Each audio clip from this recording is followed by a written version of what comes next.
விஜயகாந்தின் முதலாம் ஆண்டு நினைவஞ்சலி பேரணிக்கு அனுமதி மறுக்கப்பட்டதை அரசியலாக்க வேண்டாம் என்று அமைச்சர் சேகர் பாபு கேட்டுக் கொண்டுள்ளார். சென்னை நுங்கம்பாக்கத்தில் உள்ள அறநிலையத்துறை ஆணையர் அலுவலகத்தில் செய்தியாளர்களை சந்தித்த அவர், விஜயகாந்தின் முதலாம் ஆண்டு நினைவஞ்சலி குறித்து தேமுதிக பொதுச் செயலாளர் பிரேமலதாவின் கருத்துக்கு பதிலளித்துள்ளார். விஜயகாந்திற்கு புகழ் சேர்க்கும் வகையில் திமுக சார்பாக நேற்று நினைவஞ்சலி செலுத்தப்பட்டிருப்பதாக குறிப்பிட்ட அவர், இந்த விவகாரத்தை அரசியலாக்க வேண்டாம் என்று கூறினார்.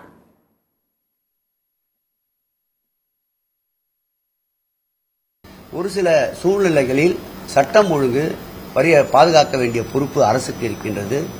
அனுமதிக்கப்பட்ட இடங்கள் என்று சென்னையில் வரையறுக்கப்பட்டிருக்கின்றது.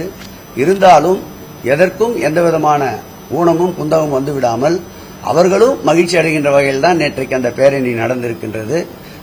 முதலமைச்சர் அவர்களுடைய உத்தரவுக்கு ஏற்ப அவர்கள் சார்பில் அவருடைய குரு பூஜையிலேயே அவர்கள் குடும்பத்தோடு சேர்ந்து கலந்து கொண்ட இயக்கம் திராவிட முன்னேற்ற கழகம் என்பதை பெருமிதத்தோடு சொல்லிக் கொள்கிறோம்.